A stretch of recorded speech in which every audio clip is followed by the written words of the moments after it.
Be here in this moment. We are about to enter sacred time. We are about to make this time and this place sacred by our presence and intention. Please turn off or silence your phones. And as you do so, I invite us also to turn down the volume on our fears and to loosen the armor around our hearts. Don't take my word for it. Do it as slowly as you need to. If you take a little risk with these good people, you may find that they have the same human needs as you do. Breathe. Let go of the expectations placed on you by others and those they taught you to place on yourself.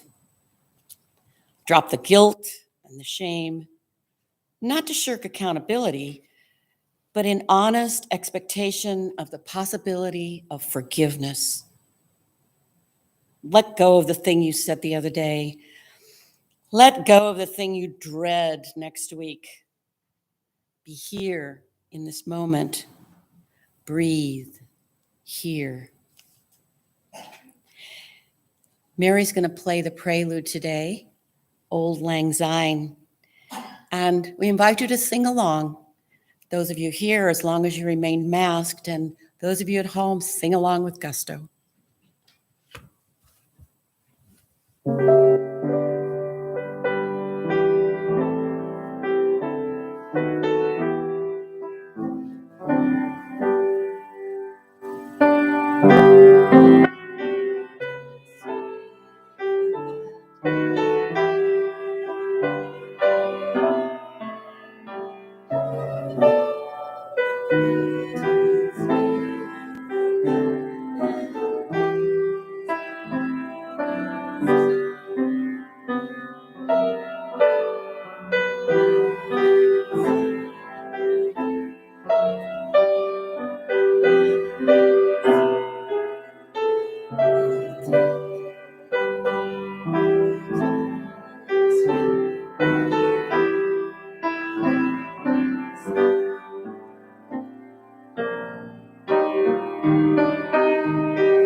Thank you, Mary.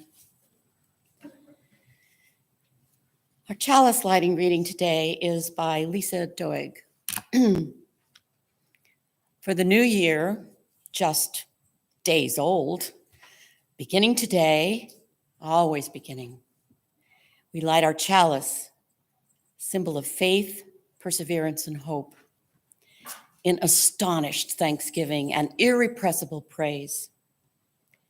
For beginnings that emerge out of endings, appear amidst continuity, become visible in hindsight, we light our chalice, symbol of faith, perseverance, and hope, in astonished thanksgiving and irrepressible praise. For all the times and all the ways we have begun anew together, we light our chalice, symbol of faith, perseverance, and hope, in astonished thanksgiving and irrepressible praise.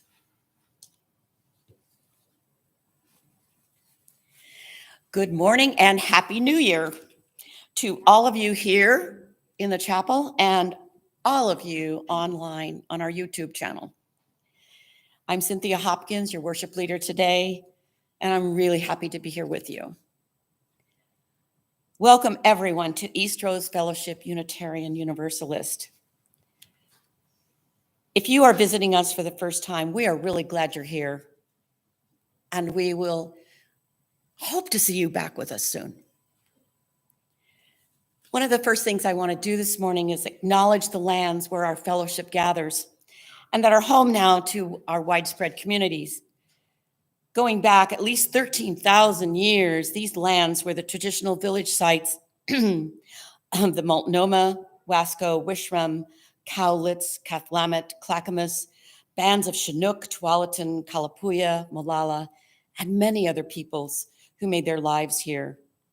We thank the original caretakers of this land and their descendants who are among us still. In peace, may we share this land and honor one another. Our speaker today is Reverend Barbara Stevens, the community minister of this congregation, the minister of our Eastrose Recovery Church, and also a hospital chaplain at Kaiser Permanente. She is going to speak to us today about making resolutions and forgiving ourselves. Certainly a timely topic on this second day of this new year, 2022. Just a quick little note that during this pandemic, safety protocols are in place for those of us here in the chapel, and they're a little bit different than what we have done all along. And we are hoping the time will come soon when we no longer have to observe these protocols. For joys and concerns, if you're at home, you can fill it out on the chat, and our administrator who is online will bring us your writings so we can read them. If you're here in person, fill out one of the blue forms. If you don't have one and want to share, you can make a quick run out to the greeters table. There's pencils up there. Same thing with announcements. You'll need to have a written announcement form. And as you already have learned, you can sing along today with the hymns as long as you remain masked. No coffee or tea after the service, but we get to visit with each other, and I think that's even better than just getting a cup of coffee for free. Okay, so one little final note. We are still learning our new equipment, and we don't have all the training on our new audio yet. So if things go not quite according to plan, please bear with us. But once again, welcome and Happy New Year to you all. It is really good to be together in this new way.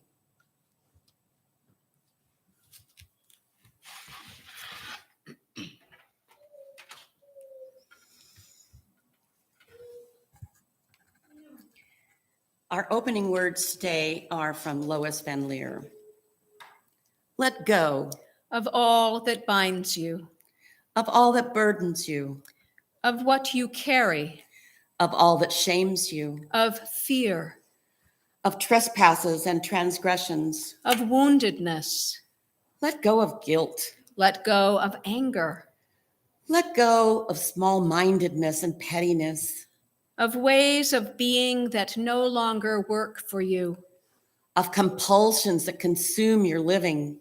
Let go of what you cannot change, Let go of regret. of that which haunts you. Let go of pain. Let go of ways in which you missed the mark. Let go.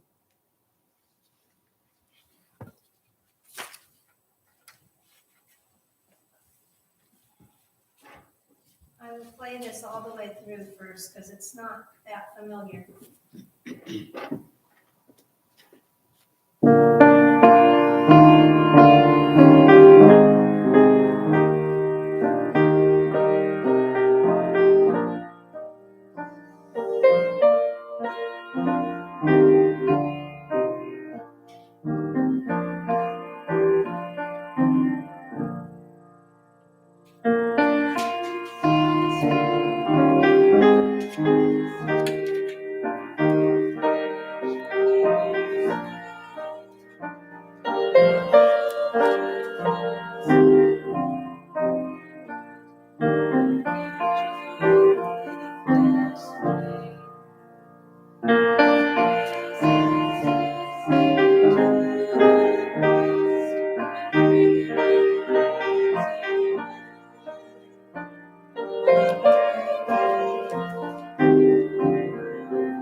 This story is the magic seed from the Middle East.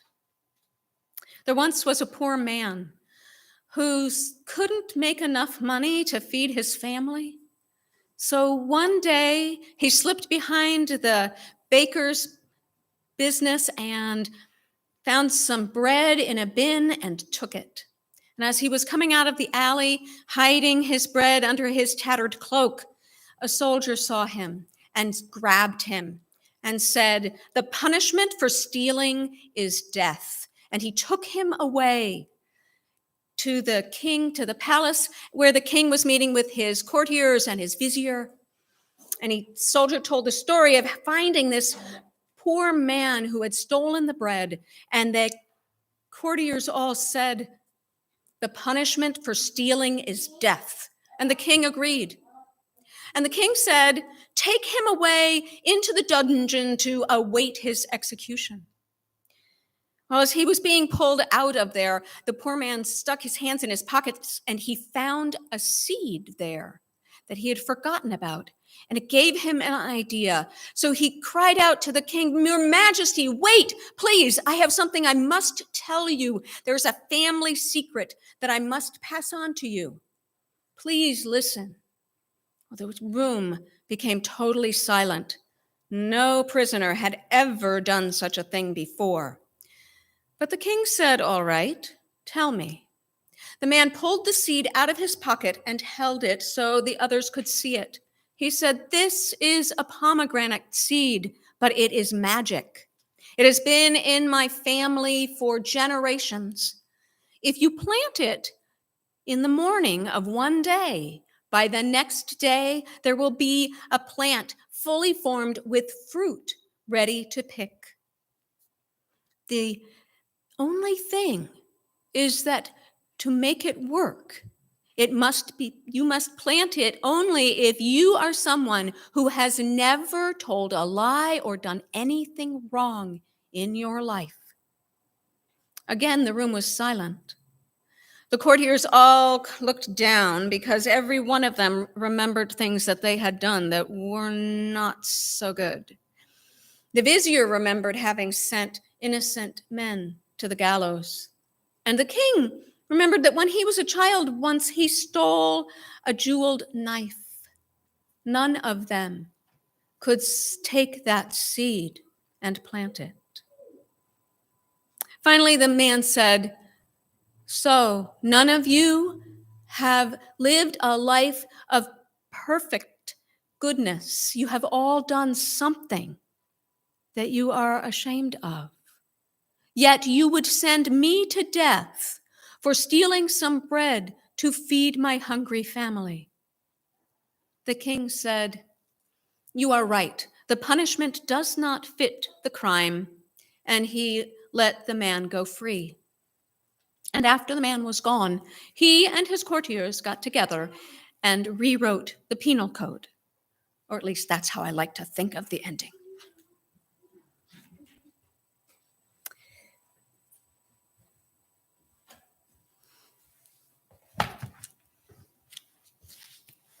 Thank you, Barbara. Our offering words today are by Eric Walker Wickstrom. Let us look into our hearts. I wish I had written this. It is said, "The Lord loves a cheerful giver, yet will take money from a grouch just as well." As we prepare to take this morning's offering, may each of us look into not just our wallets or checkbooks to see how much we have with us. Let us also look into our hearts and see what is available there.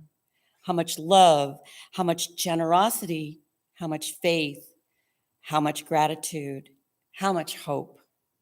And let us take our offering from that account. In a minute, Barbara and I will come by with the baskets to collect your offering and also receive your written joys and concerns and announcements for after the service. Half of each week's offering goes to support a local nonprofit in our community. And for the month of January, this is Snow Cap Community Charities. You know, we've supported them from the beginning, and there is always a barrel out in our lobby where you can make donations of food and clothing and toys and books. May we be committed to using these gifts to make a difference in the world, to increase love and justice, to decrease hatred and oppression, to expand beloved community, and to keep sharing as long as ever we can. And I do believe, I forgot to mention that if you are online, you will see the screen instructions on how to donate. And I encourage you to do so. And now we will receive your gifts.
We're going to have a meditation now, so I invite all of you, whether you're here or at home, to close your eyes.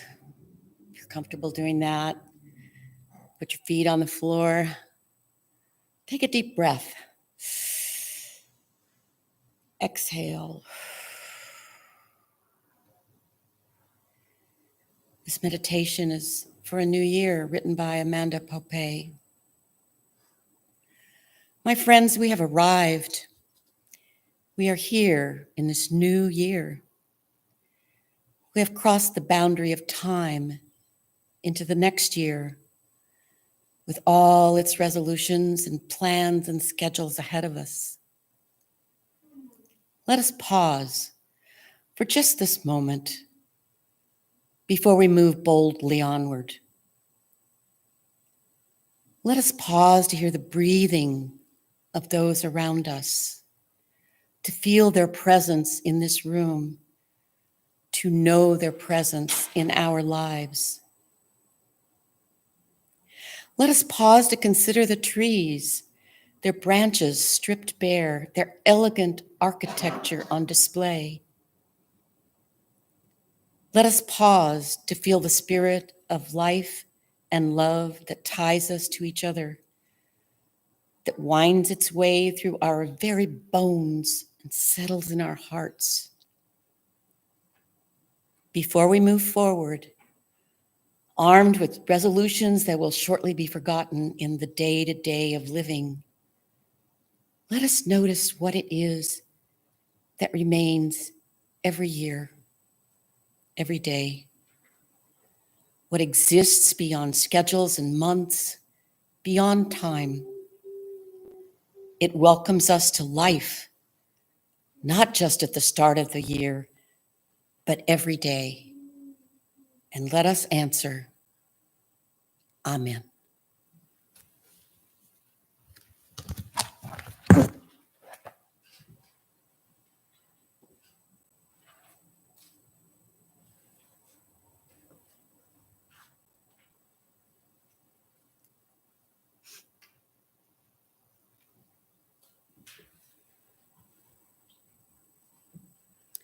Well, happy 2022.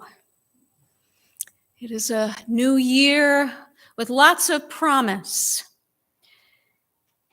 We often are hopeful, and so we may be hoping that 2022 will be better than 2021. If it is not better for the country, perhaps it will be better for us individually. And maybe we'll make some resolutions that'll help that to happen. It's a common thing for us to set goals when things are new. Of course, every moment is a new moment, and we always have the opportunity to start again. But the start of a new year feels pretty important. So on January 1st of every year, some of us try to figure out how we want to improve our lives. Some of the most common resolutions that people in the United States make include exercising more, losing weight, getting organized, learning a hobby, saving money, quitting smoking, spending more time with our family. All of these are worthy efforts. And so we may track our progress with charts or graphs and maybe give ourselves rewards when we make some progress. There are all kinds of ways that we figure out how we're going to make this happen, if we do it at all. Well, according to the Harvard Medical School, if we want our resolutions to stick, there are 7 things we might want to do. First, they say choose an audacious goal, something big. And I think their point really is something that interests you enough that you're going to stick with it. Then, because we can't do one big thing all at once, that's just overwhelming, break it down into manageable goals.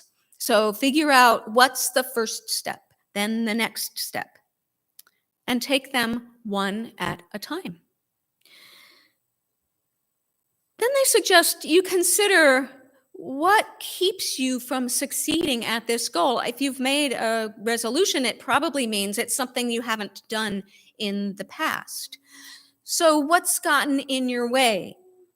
What thoughts or habits might you want to address, or issues do you need to consider? For instance, if you want to spend more time with your family, what gets in your way of that? Do you feel like you always need to be busy? Do you actually not like the things that you and your family choose to do together? Maybe you need to get together and find something else to do. I mean, who knows what's getting in your way, but think about it. That'll help you figure out how to make it work. Then let people know what your goal is. You know, you've got somebody watching out for you, somebody who can give you kudos when you make some of those small steps that you've thought about.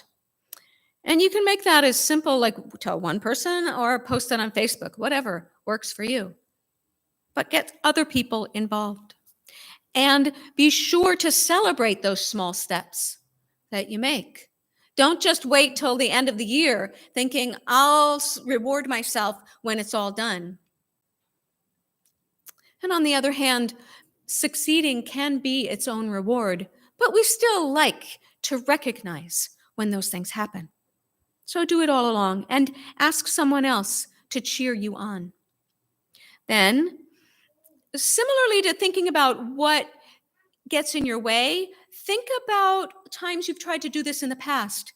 What worked? What didn't work? And learn from that. And then the last strategy they suggest is to be grateful for whatever progress you make. You might not get all the way to your goal. In fact, that's pretty common. But if you do one small thing, hey, you did that, and that's great. In other words, be gentle with yourself.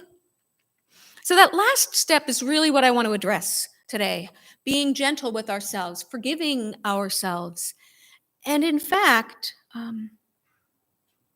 just even noticing that we are really okay just as we are. That we need to grow, we need to change. That's part of life. Change happens all the time. And we learn and hopefully become better as we learn. And yet, putting pressure on ourselves, saying, this is not okay about me, this is not okay, doesn't tend to help us improve. It tends to make it harder.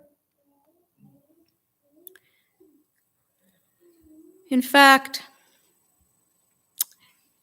that gets to this thing that we learn in this country. We really are a Christian country overall.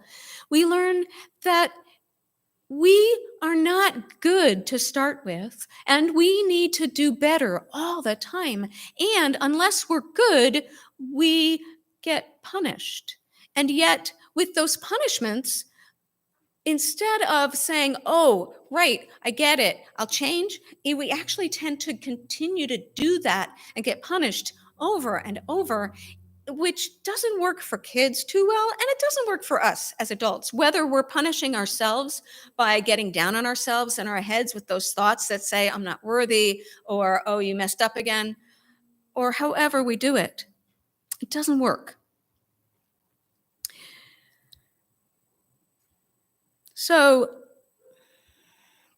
I want to draw on some work by Pema Chodron. She wrote a book called Start Where You Are.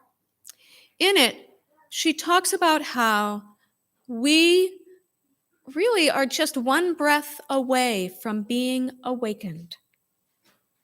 In other words, we really can accept ourselves as we are, and out of that will come the change, the forgiveness, and the self-love that we can find for ourselves is what helps us open up and do what we want to do and be who we want to be. And that doesn't mean, she says that we are all perfect as we are. And I think that that is true in the way that she means it. It's a tough thing to consider, though, because that sounds pretty narcissistic. And I don't want to encourage this idea that we just all need to love ourselves and we're all great and there's, nothing we need to do because all that stuff we do, hey, it's fine. Well, there are ways in which that narcissistic view of ourselves that we are perfect and we're all good actually causes us suffering, and it causes suffering for everybody else. When we have that idea that we are perfect, what happens is then when we do mess up, we can't accept it. And we have to blame everybody else.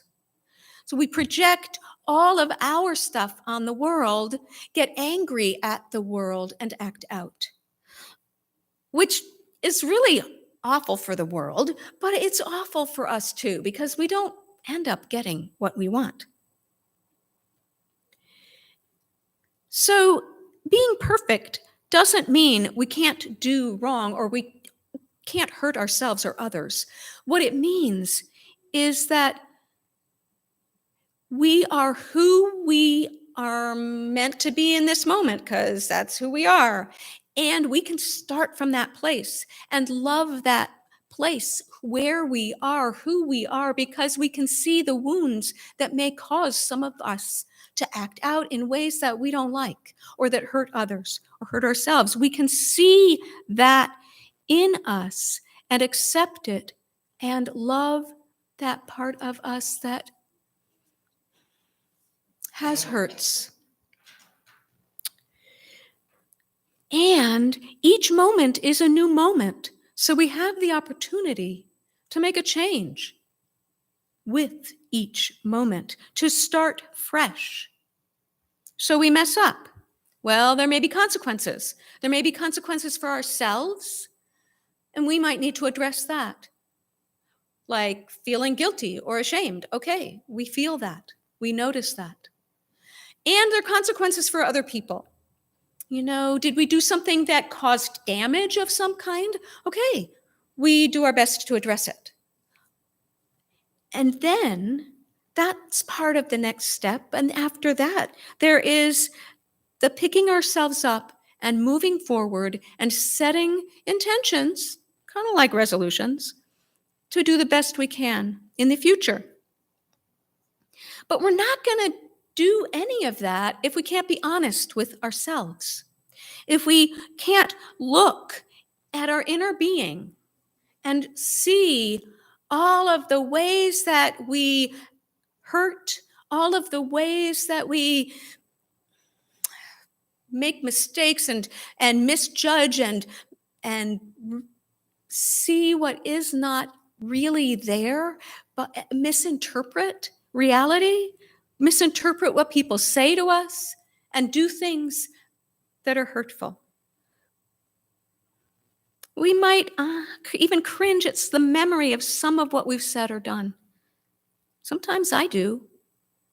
But at the same time, when we look at ourselves honestly, we can also see the ways in which we are strong and vital and caring, and the gifts that we have.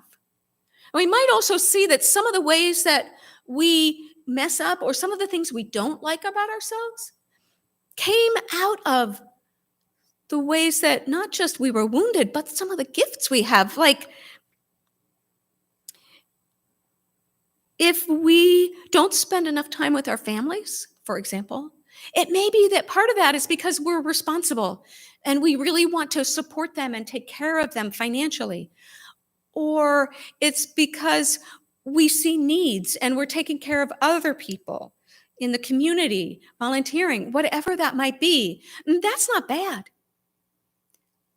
But then we have to look at ourselves and see even deeper what's under that. Where are our priorities? Who is most important in our lives? But it's hard to assess that if we just get down on ourselves for, oh my gosh, you're so busy all the time. But we don't look at what's underneath it, and we don't look at how that might actually, the other side of it, be a gift. And our gifts, sometimes, if we're super generous, well, that can get in the way. Maybe we give ourselves away in our generosity, or maybe we try to take care of someone when they really can do it themselves. And so we're disempowering them. So even our gifts have their negative side. So it's hard to judge ourselves as good or bad. We just are. So it helps to look at ourselves then without judgment, notice without condemnation, or even celebration and pride. We just are. So just notice, pay attention, which means slowing down enough to see the thoughts and the feelings that we have, which is by itself a kindness. So breathe into your awareness and sit with that awareness and get to know yourself more intimately than you ever have before. And the trick is to do it without judgment, because when we feel judged, we hesitate to try new things.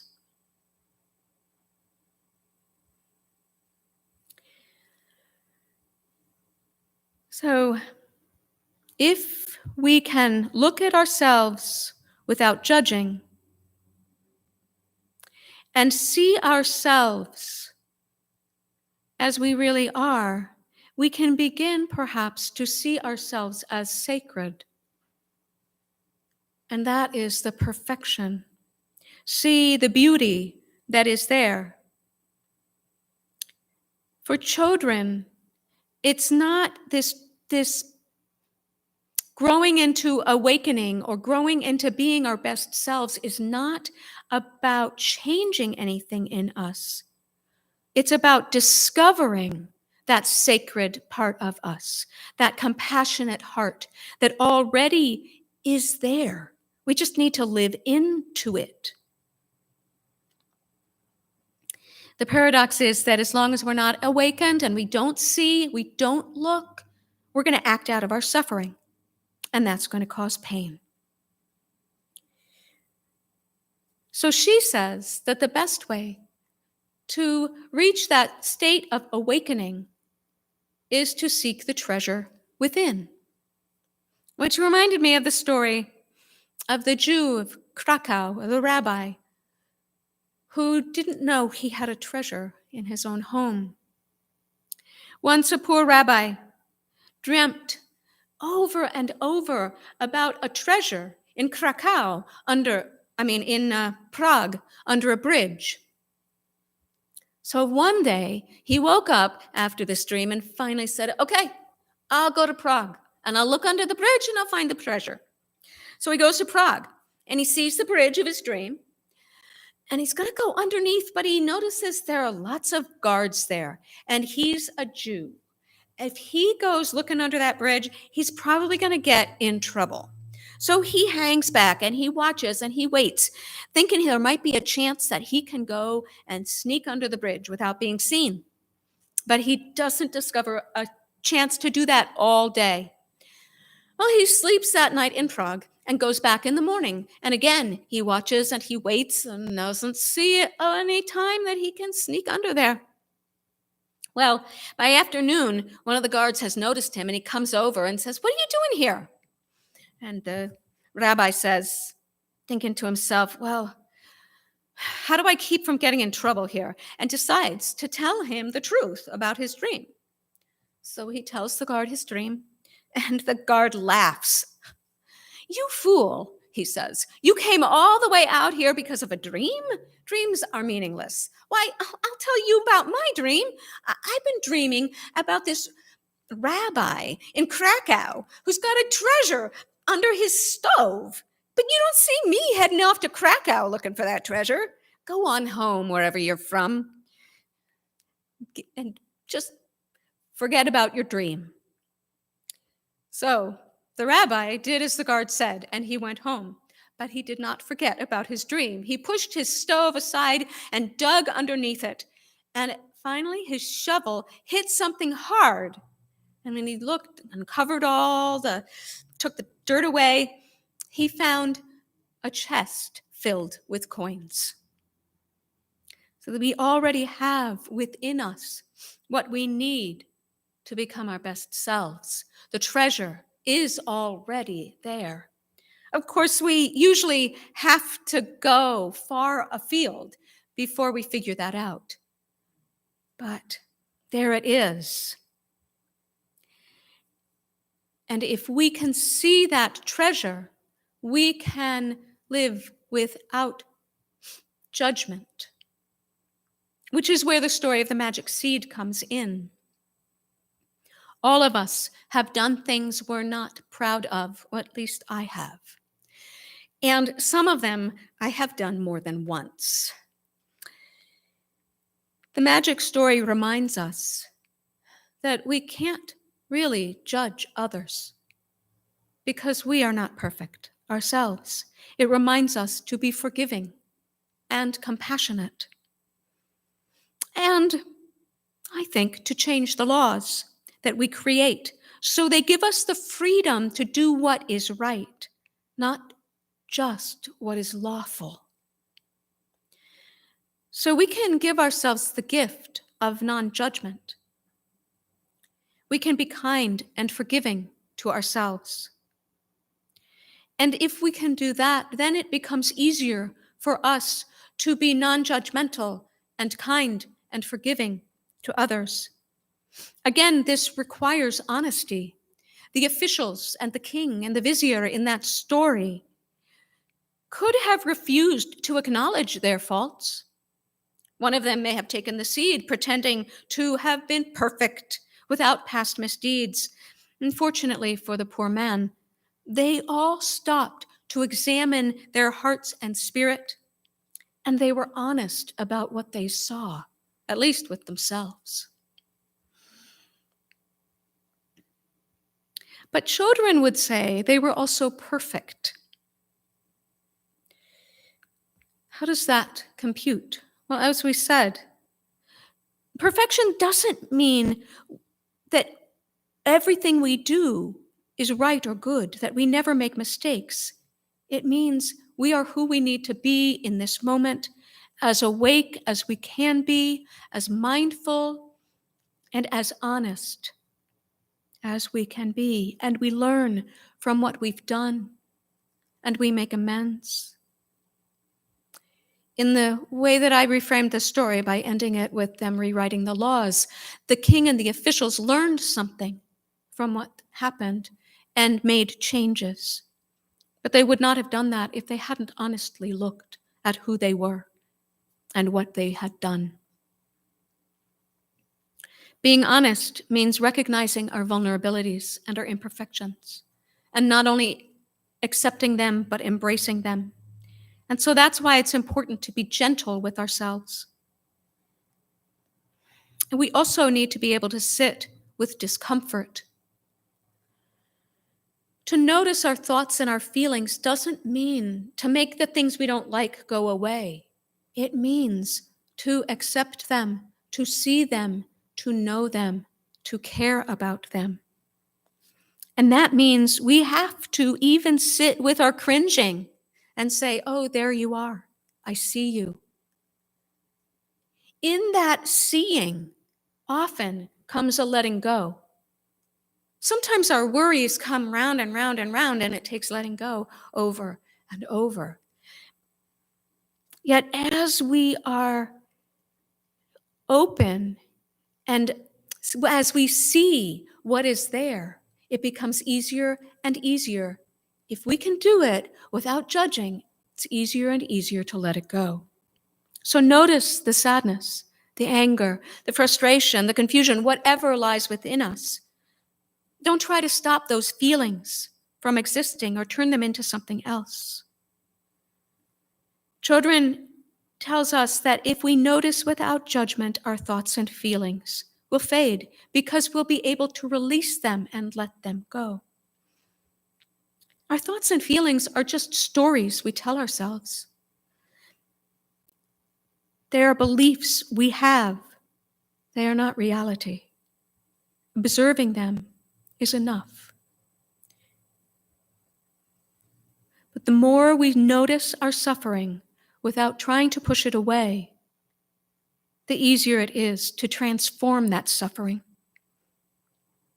And the more that we notice cravings or even pride, without judging or without clinging to it or without claiming it, the easier it is to let it go and just be present with those around us.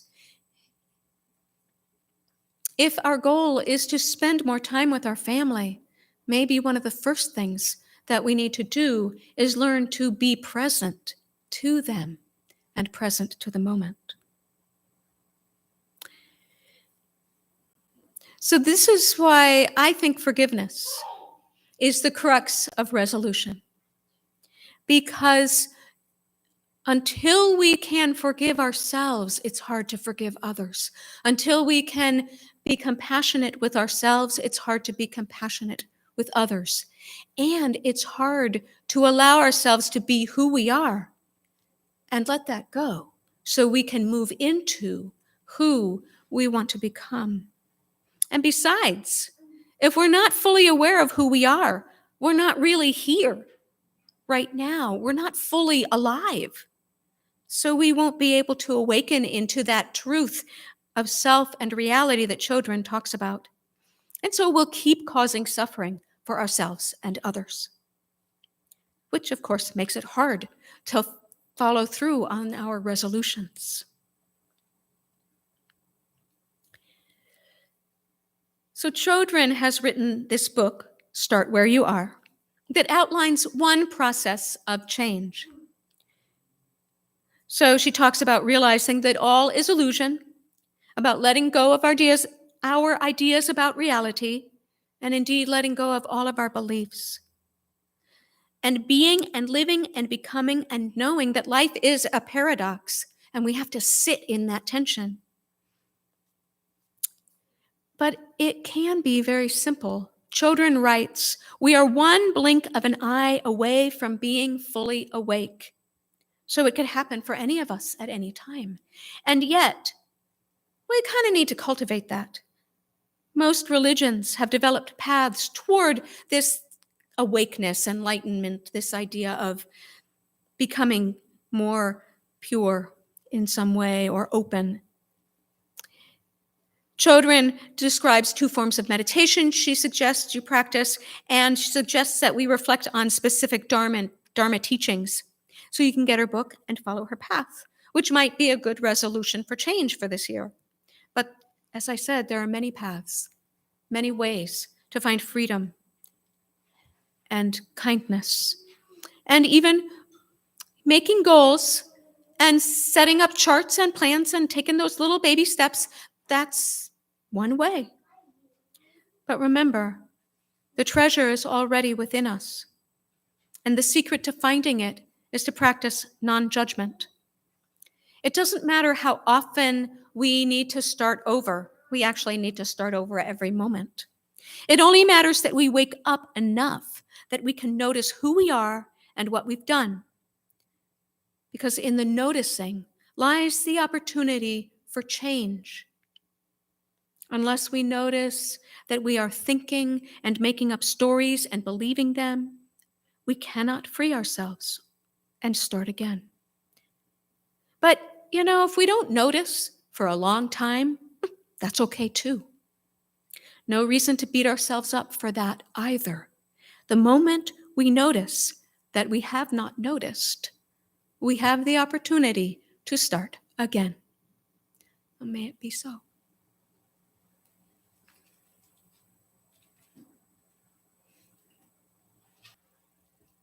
And now for our closing hymn.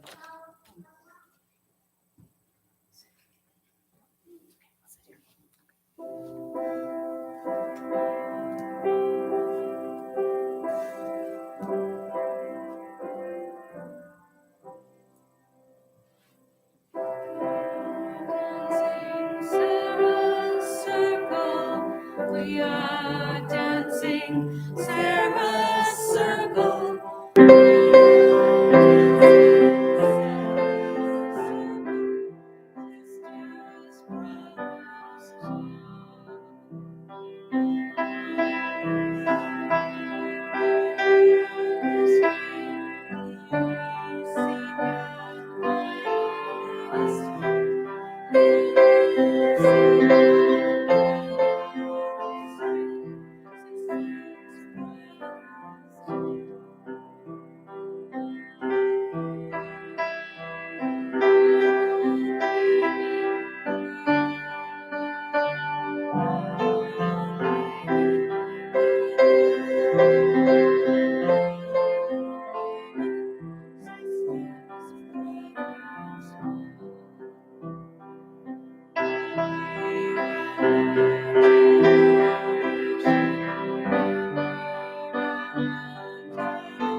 Our words for extinguishing the chalice are from Lois Van Leer, adapted from On the Brink of a New Year. As we extinguish this chalice on the brink of a new year, letting go of what has been, open and hopeful for what may come, renewed, restored, ready to live life fully anew, may we move forward with intention.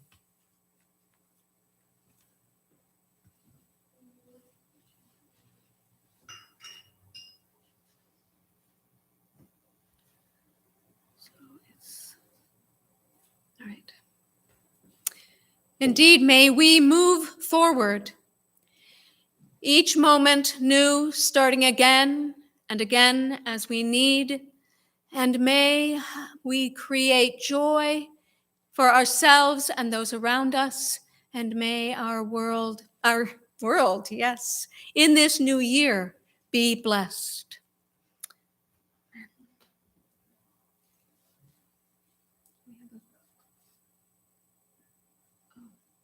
I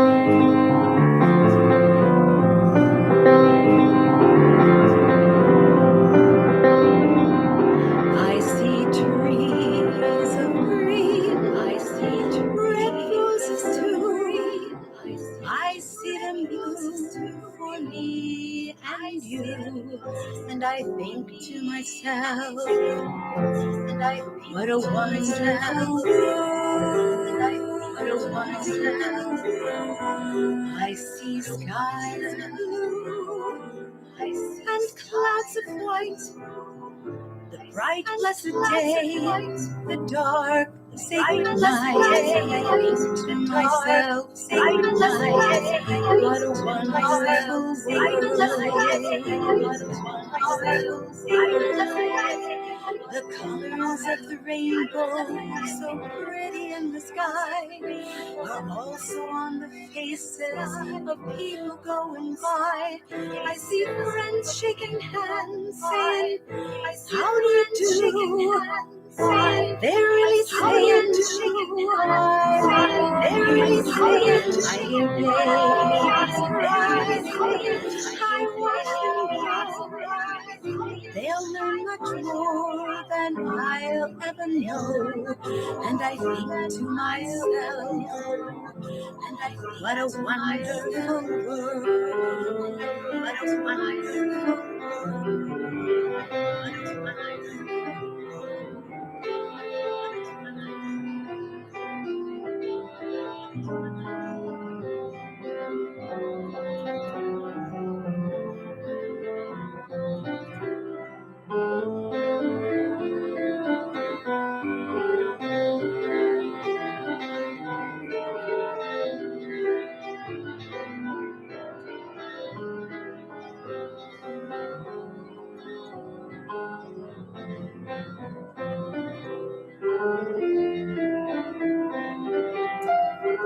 The colors of the rainbow, so pretty in the sky, are also on the faces of the people going by. I see them shaking hands, saying, how do you do? They're really saying,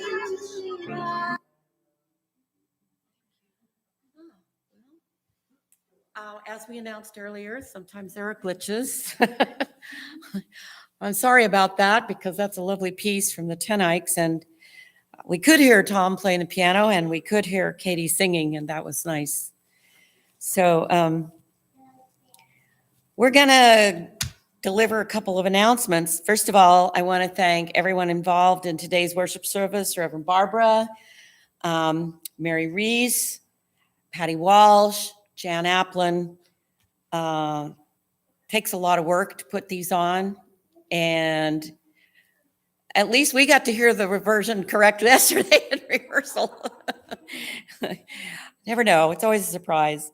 Next Sunday, Reverend Patty will be in the pulpit, and her sermon is entitled, How Are You Called to Work for Justice? So that should be a good one. And I don't have any other announcements that were handed in, but I want to make an observation. I'll chalk it up to an announcement about coming to chapel for services. And As I was driving in this morning and the roads were clear, it was cold, but the roads were clear all the way. And I passed a lot of restaurants, Elmer's and Blackbird Diner and a couple of others, and their parking lots were packed.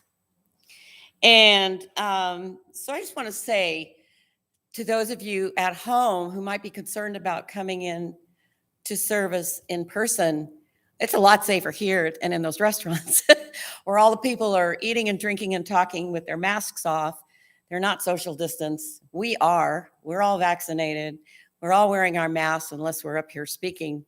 And so I encourage you to come as you feel, give it a try. And it's such a joy to be here in person with other people. It is a real joy to hear the piano live, to see each other and be together here. If you can't, that's why we're doing this online as well. But I encourage you to give it a try. And with that, I'm closing out the service today. And it is time for us to mingle. No coffee or tea, sorry about that. But we can mingle and visit to our heart's content. Thank you.